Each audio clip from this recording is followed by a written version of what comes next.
Bull of MLM, Network Marketing Warfare Podcast. This is the one that, son of a bitch, have I been waiting for.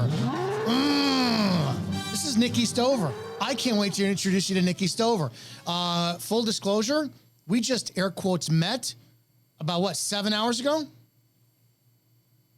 Maybe. Had to be right. So long and the short of the story, if you've been following the content for a while, you know that it's not even unbegrudgingly. I got pulled into the Anti MLM movement, and I played in the shit when they played in the shit. I did petty content with them. That's fine, but I can't get a single one of them to debate me or have a conversation with me. I've invited on Jessica Hickson, Julie Joe, Cece Suarez, Savannah Marie, all the air quotes big names.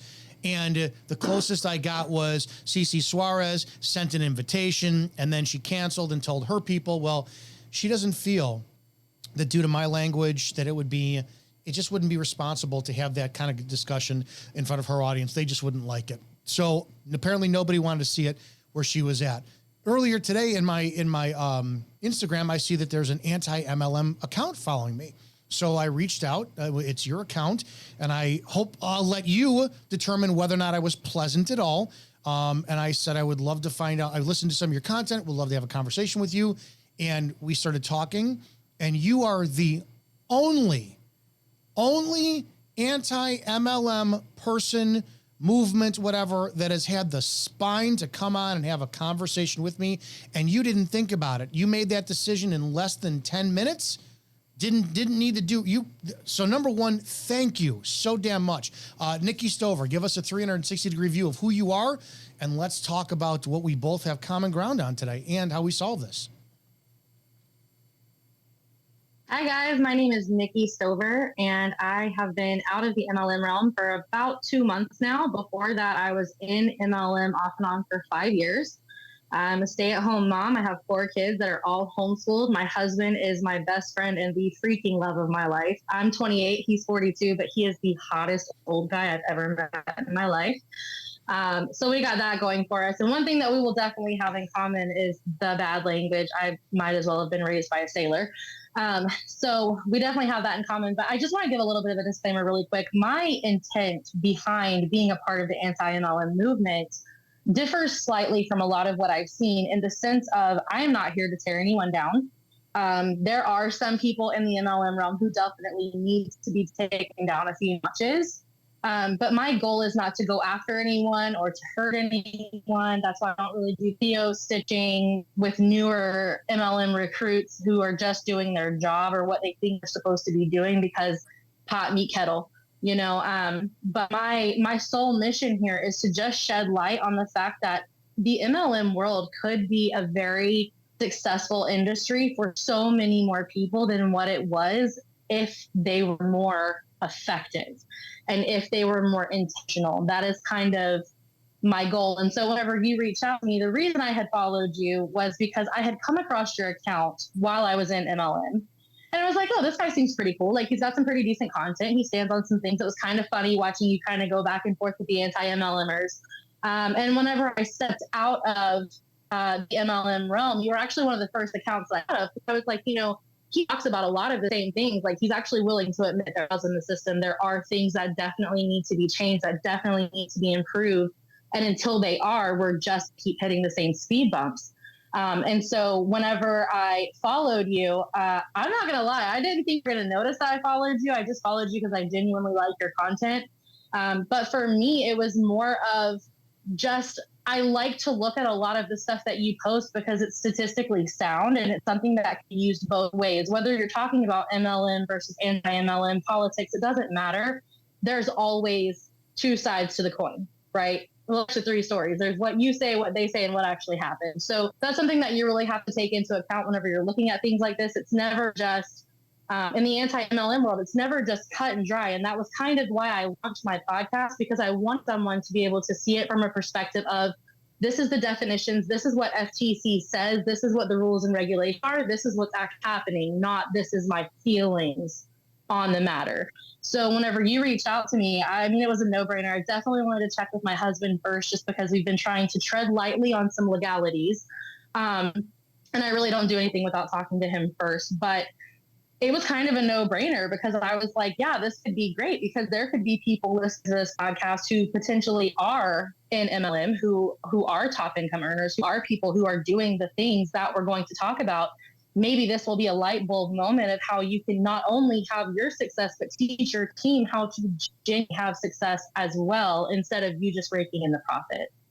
I'm going to ask you the first question. Is network marketing, MLM, multi-level marketing, is it a scam? Oh, loaded question. All right. So for me, do I feel like I was scammed by the MLM itself? No. I feel like whenever it comes to the corporate of the MLM that I was a part of, I think that they really did hold true to their mission. I think that their heart truly is with the company. I think that the products are amazing. I still use them. I literally had a cup of our products before this meeting. Um, do I feel like I was scammed by the uplines that I worked with on both times that I joined? Absolutely. Very long story short, the very first time that I joined, I had just gone, I don't know if you guys are familiar with Hurricane Michael or not. I had just gone through a Category 5 hurricane. I was living in Panama City. My entire neighborhood was demolished. We were having to look for a place to go, but it knocked out everything within a 300-mile radius of us. So it was hard to find housing. I was a single mom working 2 jobs. One of my first jobs got taken down by the storm, literally demolished. And my best friend at the time, who was also my childcare provider, comes up to me and she goes, "Hey, Nikki, listen, like I just joined this new business thing. You should do this with me." I didn't have the money to get started. And her upline was like, "Well, like you could donate plasma and you could sell something and you could get started." And I was like, she literally presented it to us as you could be a millionaire within 2 years. And I was like, well, I don't need $1 million, but like, I don't get child support. You know, I don't get help with my kids. I'm a domestic violence survivor. And there's a lot that goes in with that, but it's very common in domestic violence situations for the fathers of those children to literally check out on them once the mom takes away control from them. And that was our situation. Once I stopped letting him have control, he stopped paying child support. He hasn't seen his kids in 6 years, doesn't even have rights anymore. And to me, it was like a no-brainer. I was like, okay, cool. I pay this amount of money one time and I'm a millionaire in 2 years. I can totally do that. I have the grit. I work 2 jobs as a single mom. I have what it takes, no problem. I joined into this, and immediately from the first time that I met my friend's upline, I was like, ooh, I don't know if this is something I want to be a part of. I don't know if this is something I can get behind. There's a lot of lies that were told. They were not open and clear about how commission worked, about how pay worked, about what you actually got paid off of. They didn't want to teach you how to chart. They didn't want to teach you how to move in your team. And there was a day where a year into my online business, I said, you know what, I'm stepping away from this team and I'm flying by myself. Now, in that amount of time, I went from barely enrolling distributors and barely customers, excuse me, to literally, I had 40 people in my downline when I walked away 2 years later that I had enrolled myself without help, that I was putting people under it. And it did feel successful to an extent, but I also felt like because I didn't know what I was doing and nobody wanted to answer my questions because they were successful, but I wasn't in their downline, I felt like I had so many people that when I'm winning, they're winning, but when I'm failing, they're failing. So I said, you know what, I'm out. I walked away. That experience was really bad. It had gotten super catty to the extent that that person never reached out to me until I promoted. And then she was like, oh, there's so much momentum. You got to decide if you're going to get off the beach or if you're surfing. And I'm like, bitch, I've been surfing. Like, what have you been looking at? I don't know what you thought this is. And so I left. My husband and I went through an infertility battle. We had 6 miscarriages trying to conceive, and we found out we were pregnant when we stopped trying. And I was like, oh God, like my mom, COVID has happened. We've gone through the whole pandemic. We have like my husband's going through layoffs. This is the worst time to have a baby. And I reached out I just kept thinking like, if I could get on a team that's a successful team in the company, there's no way I won't be successful. Like they can tell me everything I need to know. They can teach me. So I joined under someone who's almost at the top of the company on the 13th, number 13 team in the company, who's super successful, has awesome, just seemed like an amazing person. All of her Instagram stories checked out, her posts checked out. She seemed like a great person. And from the moment I joined, every issue, it was just, it's your mindset, it's your mindset, it's your mindset. So long story short, to answer your question, I don't feel like the MLM scammed me, But I do feel like it went from, she literally told me, girl, if you join up under me, like you'll never look back. You're going to be so successful. We're going to run together. I'm going to teach you everything. And then it's like, I have questions, but I'm just getting text replacements. It was almost like having a conversation with my upline was like watching President Trump and President Joe Biden go at it, whenever they were trying to step into elections. And it's like, Trump gets asked a question and he dances around it, and Biden gets asked a question and he dances around it, and you're watching it. Oh, this is so funny. And then it ends. You're like, wait, what the fuck did they say? Like, I don't know anything more than I knew when it started, and it was so frustrating because I had people who were trusting me. My business was not something I took lightly. I truly believed in the company. I truly believed in the products. I truly believed in the opportunity. And to an extent, I still do, honestly, even as a part of the Anti MLM movement. My beef was not with the company itself. My beef was with the fact that the company does not hold the people at the top accountable for the shit that they do. And that has to stop, because at the end of the day, while my MLM company did not necessarily fail me, the people that they put in a place of power over me most definitely did. Not only did they fail me, but they failed everyone who came in behind me. And now I have all these people looking at me like, okay, well, now that you quit, what am I supposed to do? So in a way, no, I don't feel like my company scammed me, and I didn't need to be so long-winded, but I do feel like the people who signed me definitely did. They offered some promises they were not capable of keeping. No, be long-winded. I like it, because we had a conversation today. It was probably 45 minutes, and you and I had heard some of the same garbage. And it's like, then you were like, oh my God, that's got to be scripted, because that's what I heard in my company. The irritation I have is, this is sales. And I was a bartender. I was a police officer. My job was to talk people into handcuffs and make them think it was a great idea without resisting. But then there were also other cops that came up, and they would be like, shut the fuck up, put your hands behind. They would jack people up until a fight ensued, right? And it was an officer-induced incident. So but it didn't make law enforcement a scam. It just made it bad cops. So it was all dependent upon your people skills and the training that was required. The irritation I have is you have these anti-MLM accounts who are doing and projecting the exact same thing they're accusing of. They're marketing to their network. They're telling their horror stories because misery loves company. And instead of just saying, listen, the business model is legitimate, but we have people who manipulate instead of educate, and that needs to be changed, that they keep on going into scam. Everything's a personality conflict. Why are you not going that route? Why are you not all pissed off, butthurt for all the time you put in, all the money you didn't make, all the effort you put in, all the recruiting you did? Why are you not attacking people left and right and making this a giant personality conflict? So first things first, facts don't give a fuck about feelings. That's something that I have been told since the moment I came into this. I was raised by my daddy. My daddy is probably the most amazing man outside of my husband that I've ever met in my life. And one thing that I was taught was that it does not matter how you feel something. There is a difference in your opinion and the fact. If I came into this with my opinion, I would probably sound belligerent, because little do most people know, I am pissed off. I am fucking livid, not with the MLM itself, but with the fact that, I earned a retreat where we stayed in a multi-million-dollar house, and we all sat around a pool drinking drinks together and talking about our kids and sharing pictures and FaceTiming every day, and having this whole sisterhood. We preach sisterhood inside of MLM. We preach family. And then it was like, whenever I said, hey, I need to take a step back, I no longer existed. So yes, I am angry, but at the end of the day, you have to decide what kind of person you're going to be. Because there's good and bad in everything. There's good and bad in MLM. There's good and bad in anti-MLM. Facts don't care about your feelings. At the end of the day, could I be that person that comes out here and says, oh, this is who my upline is, and this was who my company was? Hell yeah, but I haven't dropped it yet. Have I shared voice notes of my upline talking on a voice note with her face tone or her identity being disclosed to show the level of manipulation that I'm referring to? Yes, absolutely. Because you can't come onto a podcast or come on a social media platform and say, oh, I was manipulated. Okay, where's the proof? Where's the screenshots? Where's the seats? You cannot and I feel like a lot of anti-MLMs come in and they're like, oh, I experienced this and I experienced that. But they don't provide proof. They just show these screen clips of people they don't even know and then start mocking them and making fun of them. Well, what does it solve?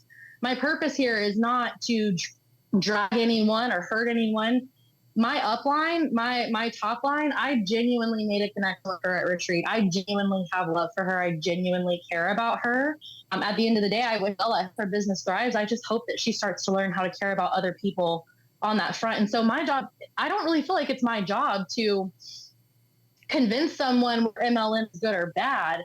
I feel like it's more my job to say, hey, these are the facts. My opinion is irrelevant. These are the facts. Because at the end of the day, if I run around making an idiot out of myself, what did I solve? What did I help? What did I accomplish? Nothing. I just screwed up a whole bunch of people's livelihoods. At the end of the day, for some people, MLM truly is their livelihood. Should we all be running the FC and trying to make MLMs not a thing anymore and trying to? No, that's not the point. The point is to educate. That is my job here, is to educate. It's not really my job, but my mission is to educate people, with the hopes that if someone hears my podcast and they're like, wait a minute, I'm in an MLM, that's exactly what my upline does. That's exactly what they say. Then get the hell out. But if you're, I don't think all MLMs are bad. If you're in an MLM situation where you have great leadership, your leaders are actually answering your questions. How many messages do I send out a day? 500. Okay, great. What do I say? You say this. Okay, great. Hey, this person's not interested. What do I say? You just say, okay, friend, come back to me whenever you are. And you move on. Okay, great. That's great. But if you're in a situation where you're being manipulated and you're being told to stop being lazy and you're being told that if you don't show up right after you've had a baby, or, I was expected to go from where I live to Fort Myers on my daughter's first birthday. She's my rainbow baby. I went through 6 losses to have her. Why would I do that? Why would I say, no, I'm not going to go to her party?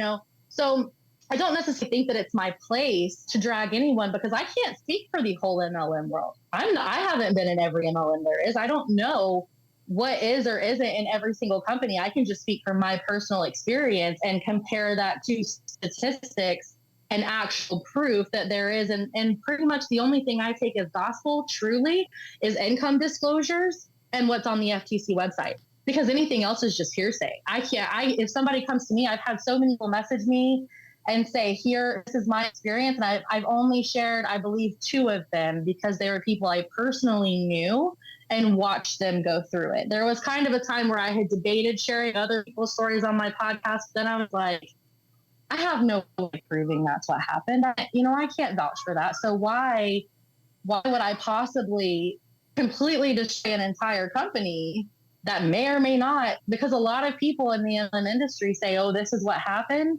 And that's not the truth. Yeah. So I don't feel like it's my job to say what's not. It is like a lot of petty drama. The network marketing industry, my first time around, I had on Jesse Lee Ward. I've had him around a couple of times, and we talk about that our personalities are not the team building activities where, like, I went to an Anthony Robbins seminar in 2009, and I walked on hot coals, and this and that didn't do anything for me. And she was talking about that one of their activities, they had to break through a board karate style. She's like, that doesn't do anything for me. My thing is, it's business. I tell my teammates all the time, I am not a friend of yours.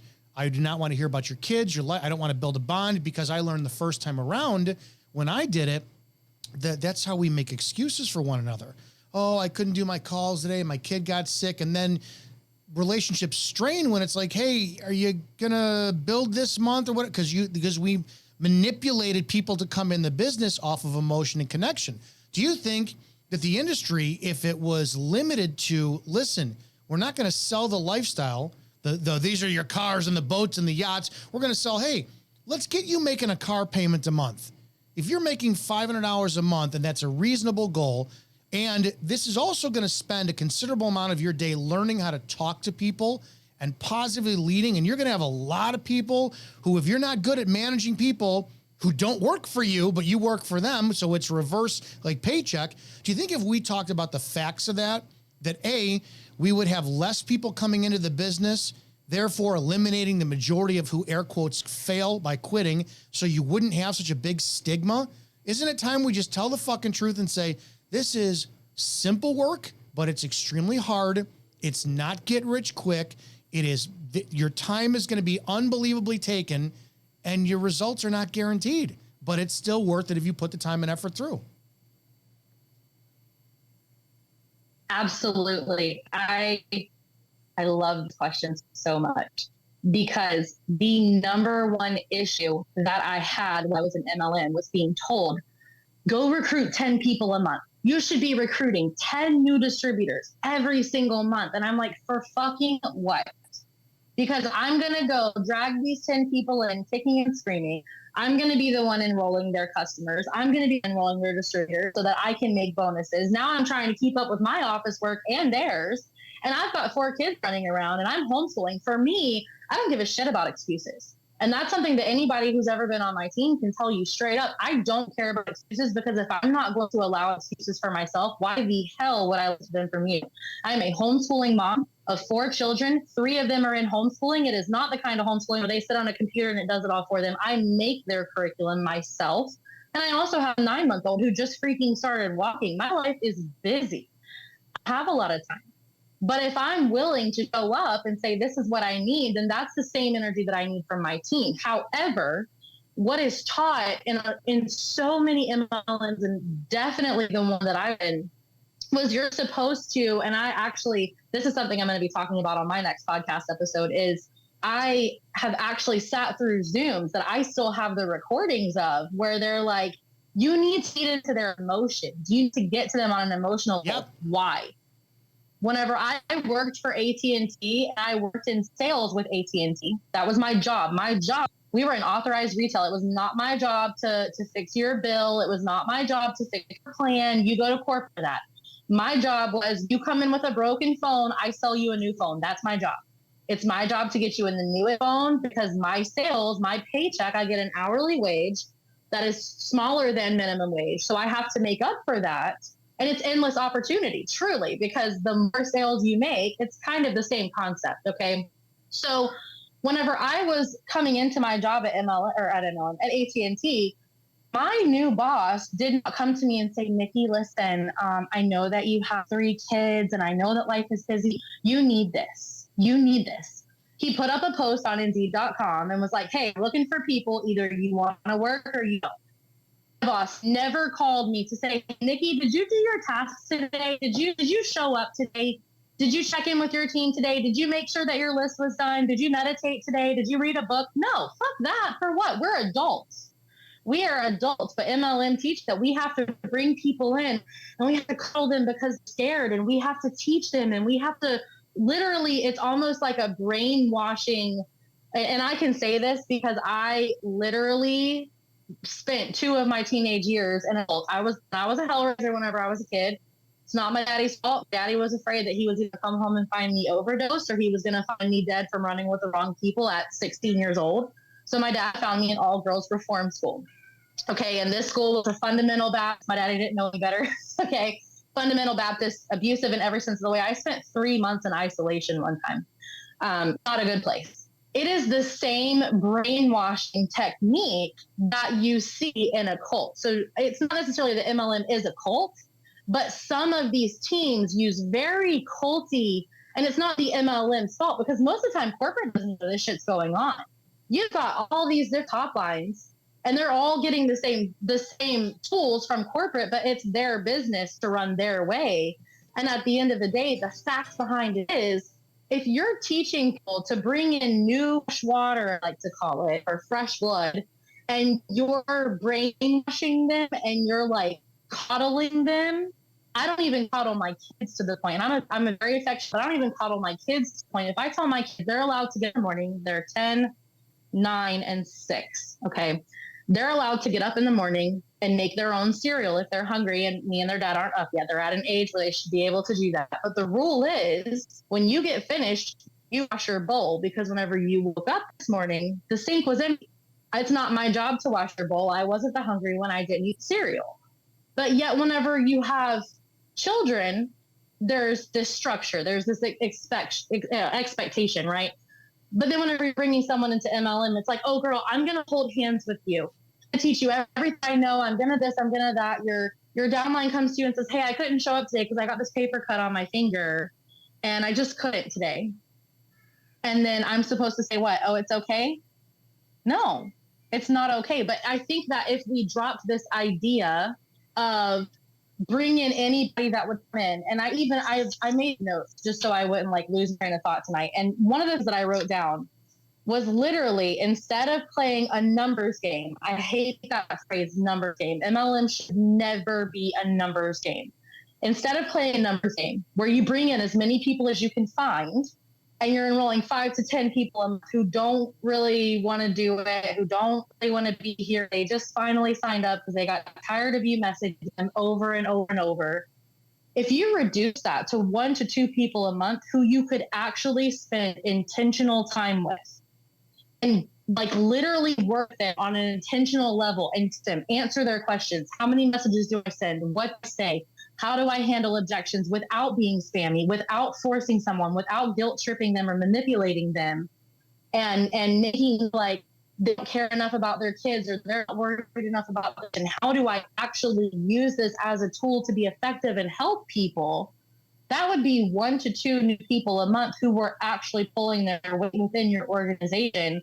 And that would literally get rid of 9 people who walk away feeling jaded and like they got scammed because you made them believe that if they just pick up their phone for 2 hours a day and send out 5 text messages, they're going to be a multimillionaire. I'm sorry, honey. It doesn't work that way with MLM. It does take hard work. It does take grit. And if you're not, and another thing is we're not upfront with them from the beginning about what they're supposed to do. Like, oh, you just send out some messages and put up a couple posts and advertise. No, you better know how to run a back office. You need to know how to work your phone. You need to know how to use a computer. You need to know how to do basic math. You need to at least have a high school level education, preferably some kind of college, because when you're looking at this stuff, it's not just simple and dry. You need to be someone that's capable of consistency. You need to be able to show up every day. And if you don't have that, it's simply not for you. And that doesn't mean that you weren't good enough or you didn't make the cut or whatever. It's just that just like working at AT&T is not something that everybody aspires to do, neither is MLM. And the training is an issue. And you and I, we spoke so much on the phone about, I had training with a $40 million earner who was underneath Dexter Yeager, Amway. And I got to be underneath him in the last company. And I would listen every Monday night, would be a call of 60 to 70 people on the Zoom. It was their Monday night training call. The first half hour was always, all right, we're reading this book. We've all been reading together over this month. All right, here, get out your highlighters. Look at this right here.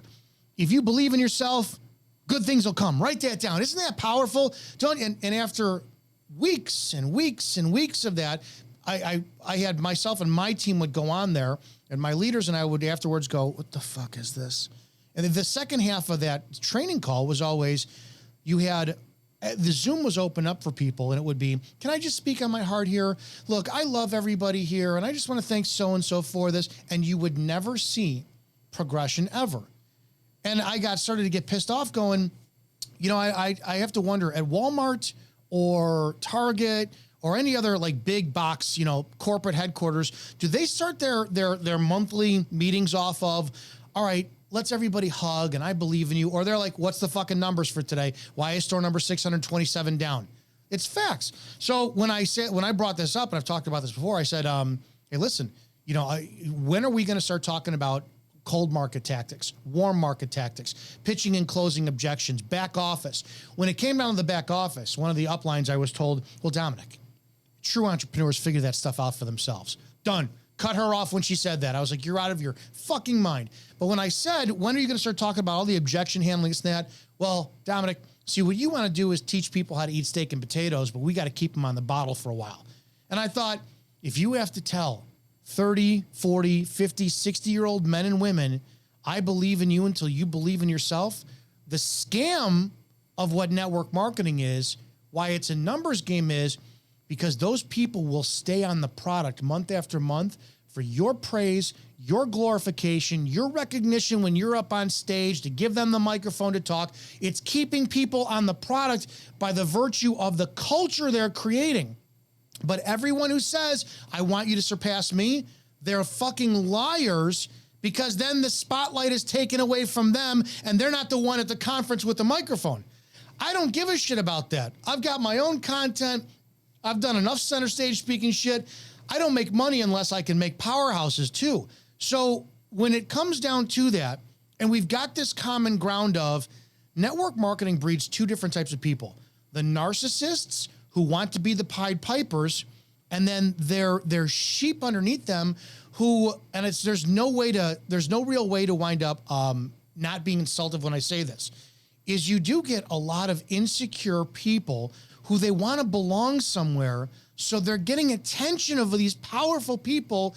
Oh yeah, I love you and I believe in you and your kids are great and this and that. That's not sales. That's not sales. That's not business. But that keeps transactions going every single month, where the company's not going to say shit because they're guaranteed money coming in. They don't give a shit what the top people are winding up producing.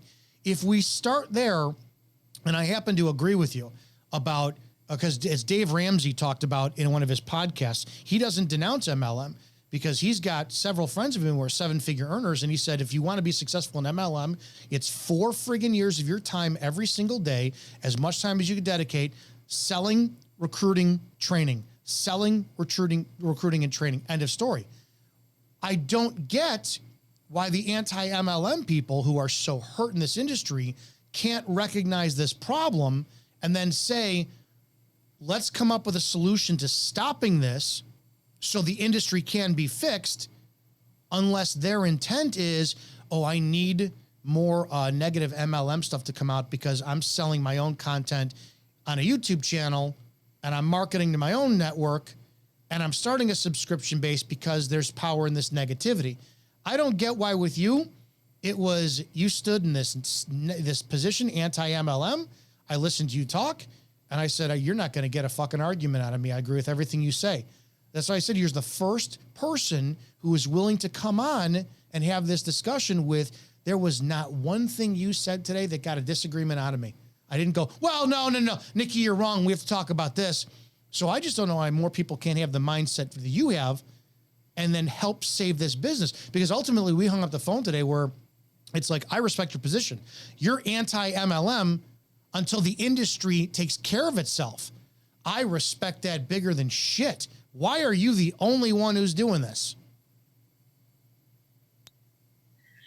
I don't think I'm necessarily the only one per se. I think that it's a lot like if you look at the news, right? If you turned on the news and you gauged your idea of what was actually happening in the world by what you saw in the news, there's so much more negative content than there is positive. I think that there really are some people out there. I haven't found them yet, but I'm holding out for hope. Who, my thing is, I don't hate MLM. Do I want to get on my media and say, hey, if they're saying this, and this before you join, run like hell, you are fucking right. And I will scream it until the cows come home and the dogs quit barking, because until it changes, I will not shut up about it. And I don't care. I don't care if it gets to a point where my previous company sues me. I don't care. Because at the end of the day, my job is not to sit back and be silent and be like, oh, well, I was manipulated and lied to for 5 fucking years. After 5 years of showing up for at least 8-hour days for 5 consistent years, there's no reason why my final paycheck should have been $275. There's no reason. But the training wasn't there. The help wasn't there. And so I'm not necessarily butthurt by the MLM. And my job is not to take anybody out, because here's the thing. I have met so many people in MLM who were good, genuine, honest, loving, caring people who deserve the best out of life. It's not my job to tear them down because I don't agree with the company that they're with. That has nothing to do with me and them. That has everything to do with the company or with the upline. It has nothing to do with the people. And something that I really feel like is kind of relevant to this is, you were talking about how you had gone to your people with Amway and you were like, hey, I just know, like, how does this stuff work? And it keeps flipping me back to retreat because, like you said, this is business. And so whenever retreat was announced, I was like, oh, I'm going to earn my spot at retreat. 30 people out of over 3,000 to 4,000 people were going to earn this spot at retreat. Like, you can bet your ass.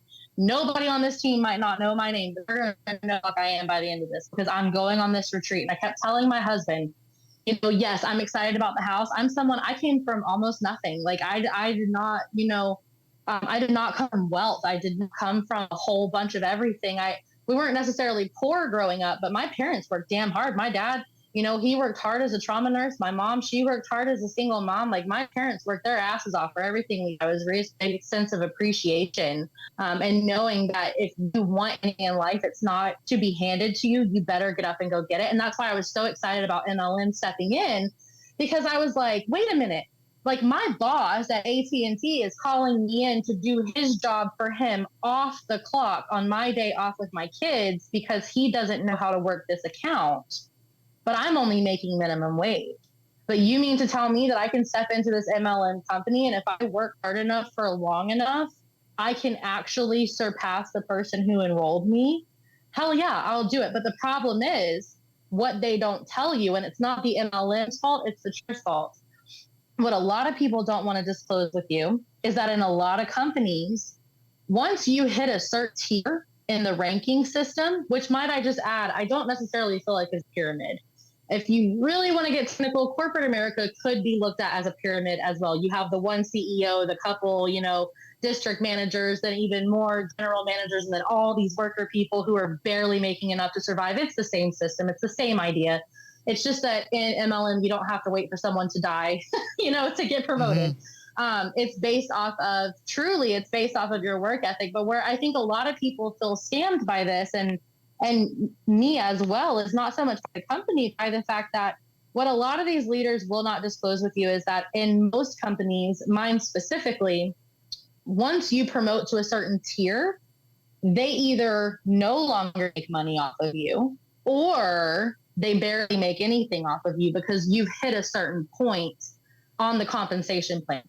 And so what happens is they teach you just enough to just start seeing like, wow, my first paycheck was $50. Wow, my next paycheck came up from that. Wow, I'm seeing this, I'm seeing that. But they're never going to tell you exactly what they did. That's why whenever you say, how many messages do you, I asked our top line, how many messages do I send out? Girl, I just make sure I'm in conversation. Okay, how many? I want to know. Like, give me a number. That tells me one of two things. Either you're not working because you're riding off the coattail of your team, or you don't want to tell me because you want to make sure you get that check off of me. Which one is it? It's one or the other.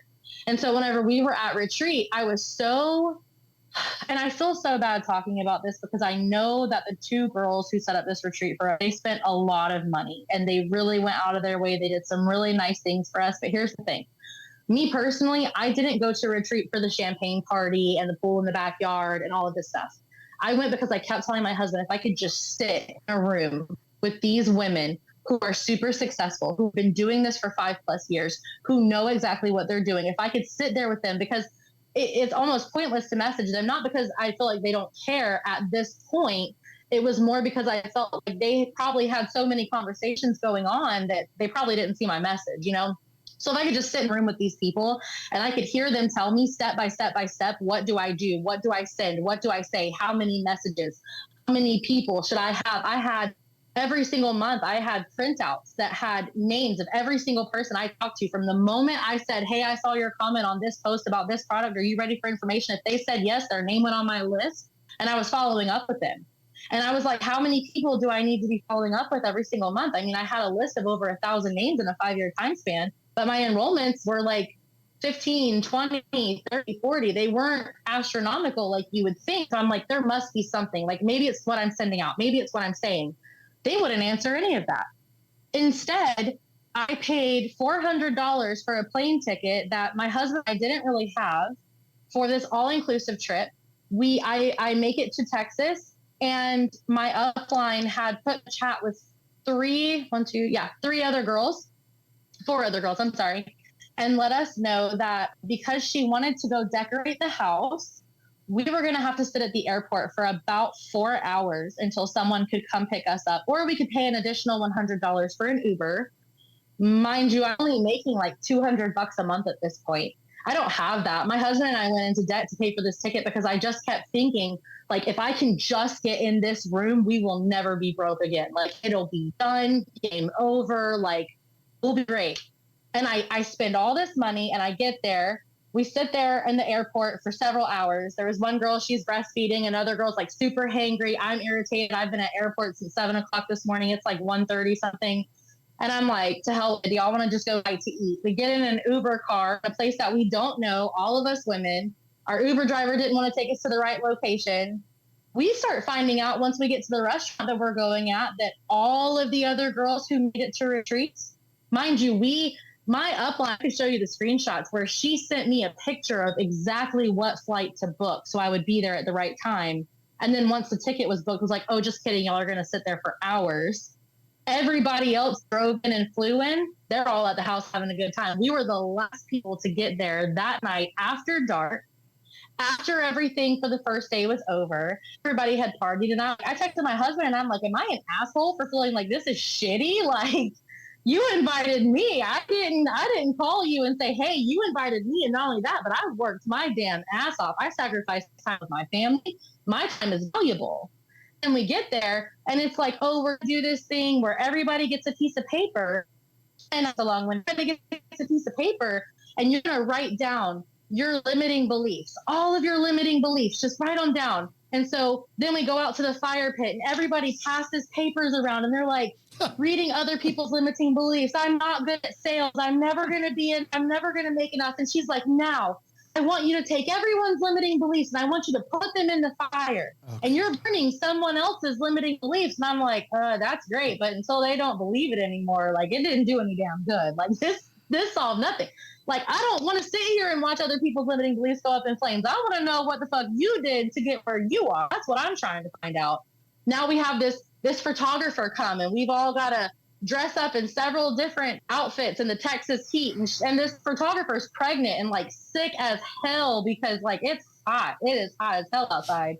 And we're out there posing, taking all these pictures and like, I'm the messy bun t-shirt, my husband's sweatpants mom. I don't give a damn about any of that. I didn't come here for any of that. I'm sorry that you spent your money on that, but I'm not here for the sugar cookies and the champagne glasses and the mimosas at 10 o'clock in the morning. Was it fun? Hell yes. That was the first vacation I've ever been on. I was an 18-year-old first-time mom.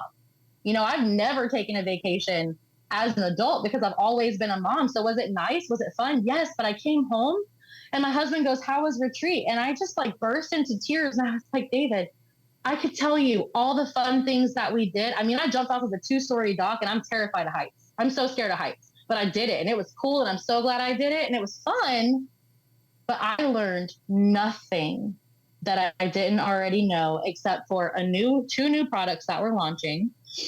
And a couple little company secrets that nobody else knew about. And I feel like that was just carrot dangling to get us to feel like we came there and got something and could keep moving. The last night that we were there, we didn't even sleep before flying out.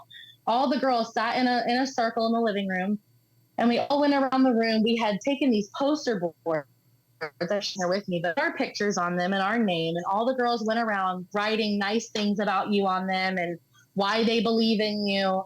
And then we all went around this room and played this game called Reverse Thought. And I'm like, this is time that you could have spent with us breaking down our charts.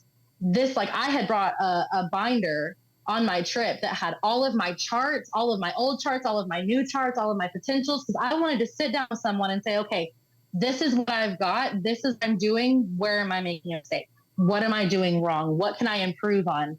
This person didn't even know enough about me to even know like where I was at in my business. And so then the final thing that I'm going to say about this is that whenever I had finally got a chance to actually speak one-on-one with this person, I told her, I said, I don't know what I'm doing wrong. When it comes to signing customers, I can sign them all day long. I can go just top customers all day long. I'm constantly we have like a boom chat where every time you sign a new customer, you put it in the chat and everybody celebrates you. And it's like this whole big hurrah deal. It's like for accountability, I really think it's so our top line can see who's producing, but which is a whole nother manipulation tactic we'll talk about another day. But, I was constantly putting up in the boom chat, I can sign customers all day long. It's no problem. But distributors, I just can't do it because let me just read you. Whenever it comes to objections, personally, my answer to your objection is, okay, I understand that completely. When you feel like it's time for you, let me know. That's because if I have to pull you in by your hair, if I have to convince you why you need this, you don't need it bad enough. I'm sorry. That's just where I stand. If I have to pull you in, if I have to lie to you, if I have to manipulate you, this is right here. I'm still on the team board. I still have the team board. I'll probably be kicked off of it after this. I've been kicked off of everything else, but it's okay. I have it like backed up to my own board. So if they take me off of it, I still got it. But it says, hubby says no. So this is when you're talking to a potential. And I don't know if you're married or if you've ever done this, but I'm really big about somebody will be like, hey, it's kind of like when you're a kid and your friend really wants you to come sleep over, but you don't really like it at their house, but you don't want to tell them that. So you're like, oh, my mom said no. A lot of times that's exactly what it is. Oh, my husband said no. Most of us, our husbands don't give a damn. Like, if that's what you feel like you need to do and you stay home and take care of the house and you got it. My husband, I could tell my husband, hey, I'm going to go sell icicles in Antarctica. And he'd be like, go, baby, do you? Like, my husband just supports everything I do. So this is what it says. They come back to you and they say, hey, I talked to my husband. He said, no, we really can't do it right now. This is what we're supposed to send these people. I get your concern as far as putting money into something and not getting your money back. Trust me.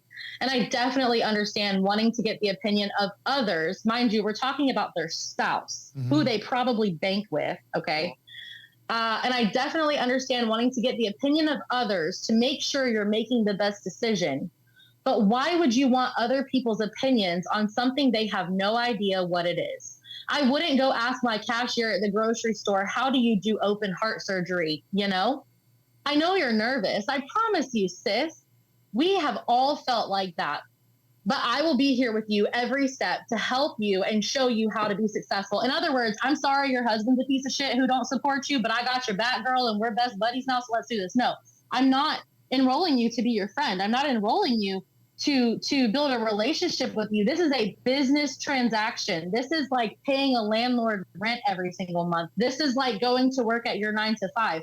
I'm here to guide you. I'm here to mentor you.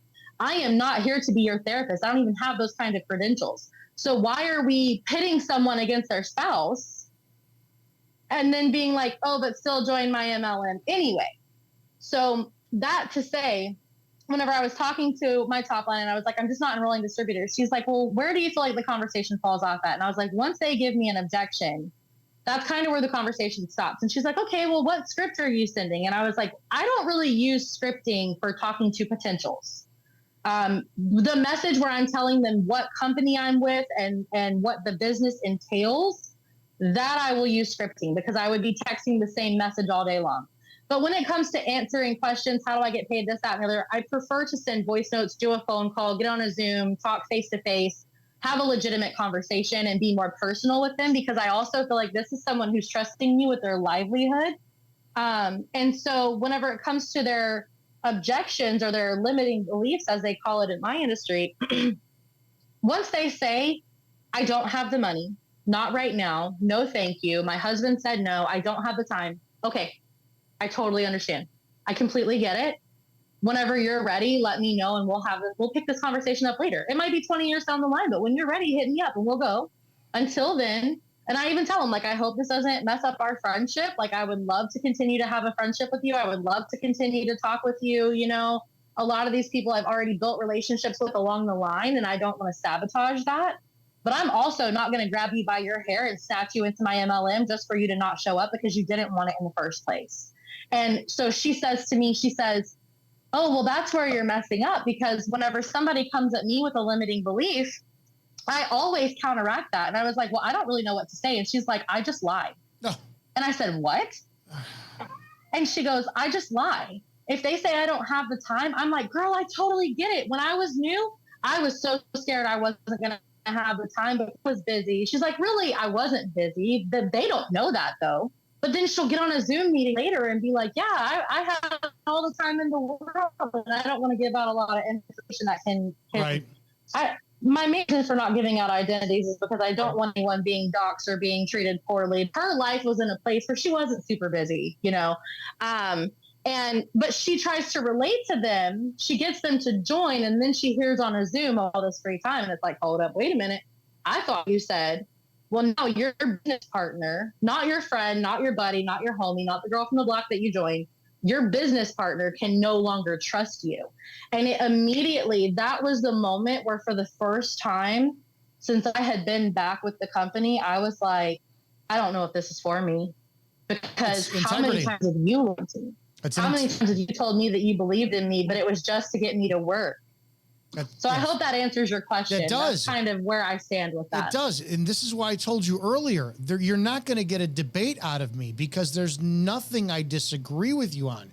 My position has always been, when the claim is only the people at the top make money, that's going to be the model for anything.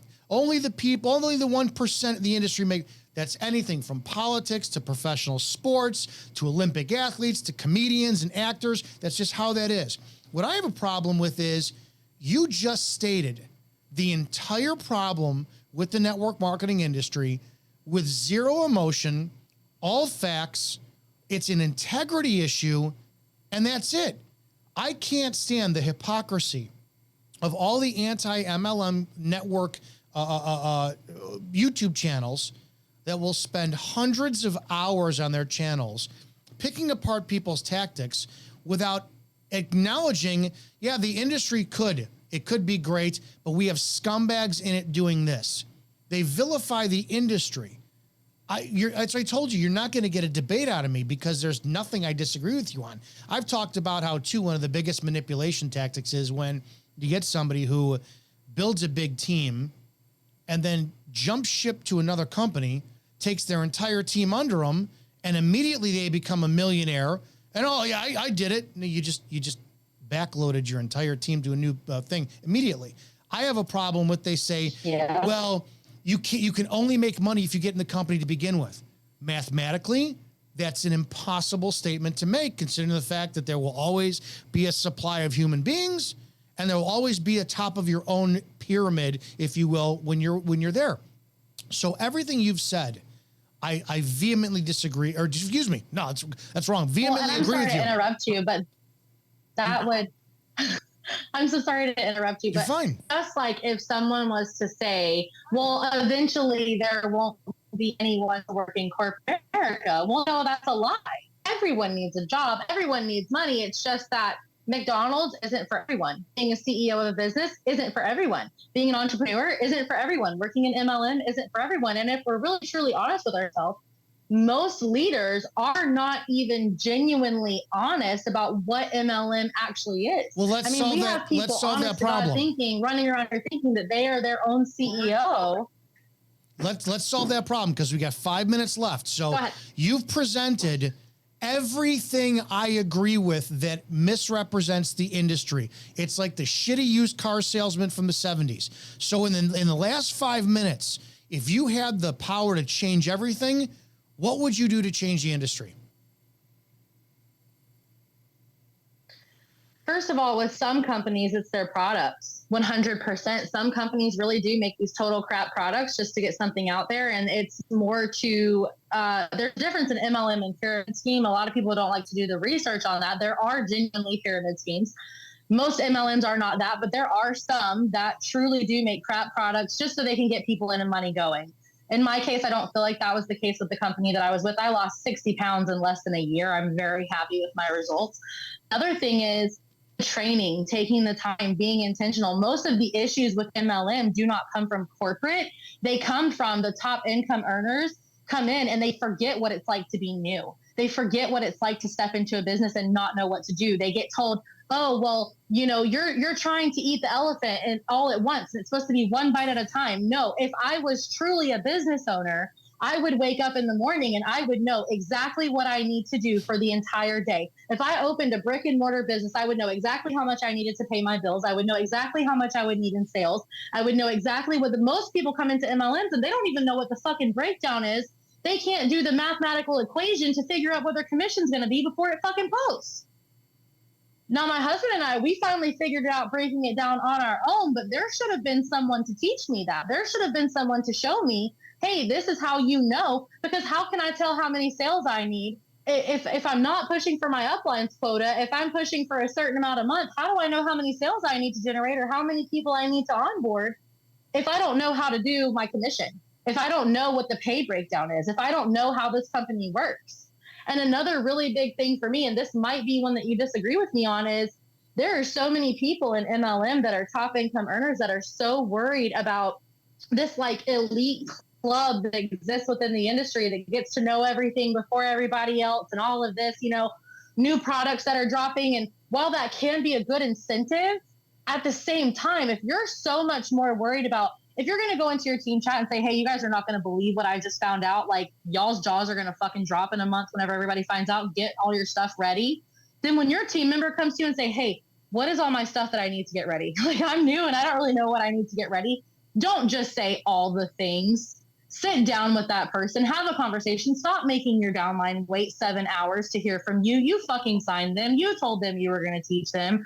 You can have a 12-hour conversation with them about what's going on in their kids' lives, but you can't stop and answer their questions about commission. And if it's because you don't know, then go find someone who does and get the education, because you're in leadership. I mean, that's ultimately, I'm telling you, if I ever found an MLM company that provided proper training, that was willing to teach me what I needed to know, that was willing to actually answer my questions before I joined, not, oh, well, once you get started, that's, well, how do I get paid? Well, we'll talk about that once you get started. No. I want to know up front. I want to know about my money before it goes somewhere. If I could find the company that is willing to be transparent, has decent products, has a good rating with the Better Business Bureau, is willing to be open and upfront with their customers, is willing to help their customers, not just say, oh, well, you signed up and got this product because you wanted to support me, but you're going to have to call customer service. Get your lazy ass on the website and help them figure out what's going on with their products. Everything you're saying. That is the problem. It's not the company. It is the leadership. And then what happens is you have them breeding this circle of other distributors.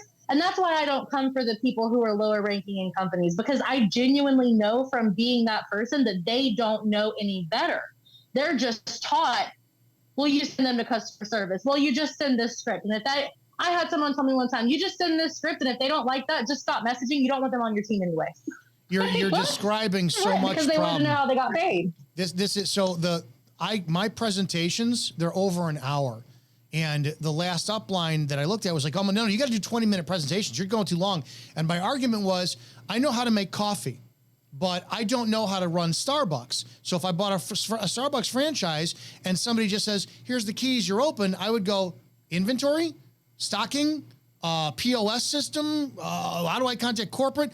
So everything you just said, I think is a mark of a true business person with MLM. If somebody, if I can't answer, how do I get paid? And if I'm not willing to break down, okay, here's points, here's bonuses. And if you're 3 conversations with somebody, an hour a piece, if they will, and at the end of the time, if they say, that's not for me, I didn't waste 3 hours, right? Because if they do say it's for me, they're going to know that I'm not full of shit. So everything you're saying is 100% accurate. This is almost a waste of time, because I wish to God, it's like people aren't going to get the disagreement and the argument, because you have said with logic, with reasoning, void of emotion. The problem with the network marketing industry comes down to people who are just damn good at manipulating others, and they don't know what the fuck they're doing. And we need more people educating in this business on what it is. It's sales, it's recruiting, and it's training. Nikki, tell everybody where they can listen to your podcast, how they can find you. And I want you to stay in the position you are, because I would love, to be honest, I'd love you to fucking keep an eye on me and call me out for my shit and say, all right, are you doing this? Are you doing this? We need more people who are going to do that, right? So I'm liking the fact that, you have that position, and I want to see some accountability. And this was just a damn good conversation that people need to hear. How can they hear more content that you have? So my Anti MLM podcast is Recovering from M on Spotify. And you can also find me on Instagram. It's at Nikki, IKKI _ Stover, STOVER _ things, THINGS. And just very brief disclaimer, I'm sure the anti-MLM community are going to come at me, but if you do, just please know I'm someone who is driven by research. So if you're going to come at me, anti MLM or MLM world, please just bring your research and not like a TikTok video or what your upline said. Bring me. I want the link. I want to know where I can go to an official website and show me the lie. You're the only person. That's where I stand. And I haven't found anything on your content yet that hasn't been legitimate. That's one of the reasons why I was so willing. As soon as you messaged me, I was like, ooh, this is either going to be really good or really bad. And that's just it. It's going to be one or the other. There's not one thing that I talk about the network marketing space that is a lie, right? I don't care if somebody's going to accuse me of being misogynist. That doesn't discredit MLM. Though he's an asshole, doesn't discredit MLM. And I don't care. My personality is one thing. If you remove that, there's nothing I lie or manipulate about the industry whatsoever. It is not for everyone. It is sales, it's recruiting, it's training people, it's teaching people how to wind up properly presenting value. And we just don't do that good enough. I can't thank you enough for this. I'm very pleased that you're the only person. FTC is super clear. I'm so No, go ahead. I say that the fact is the one pet peeve. We've talked so much about what I dislike in MLM. I want to be very clear. My hugest pet peeve in anti-MLM is how fast on the word pyramid scheme. So just in case we're not aware, a pyramid scheme does not have a legitimate product. Now, are there companies in MLM that make bullshit products that do not work, that are gross and spammy to get by? Of course. But in the majority scheme of things, that is, like I said, I lost 60 pounds. I'm not with the company. I'm not sponsored by them. Y'all don't even know who I work for. Just know the company I work for, I still use their products to this day. I love their products. I'll probably take them till the day I die. They have legitimate products. So it's not a pyramid scheme unless it's like, hey, you come take my course and you sign up more people to come take my course and you pay. That can be considered. Yes. You're having an actual product. You cannot call it a pyramid scheme. Just there might be things that you don't like about it, but for the anti-MLM community, I would say that you get way more flies with sugar and honey than you do with vinegar. So if you come out and you say, instead of being so angry and so aggressive, if you just come out and say, hey, these are the flaws in the system, people are willing to listen to you. I literally have the MLM bull having a full-on interview with me right now, calm, cool, collected, as a friend. And we're opposing sides. We're red versus blue over here. 100%. It was it's so much easier to just be logical. Had such a damn good conversation with you earlier today. You get zero disagreement on me because I want to solve the problem and you want to solve the problem. That's it. Nikki, thank you so much for joining. We're going to have you back on. I love this, and everyone needs to go check out our podcast. I'll be putting the links in the descriptions. Thank you a ton, and I can't wait to have more of a conversation with you.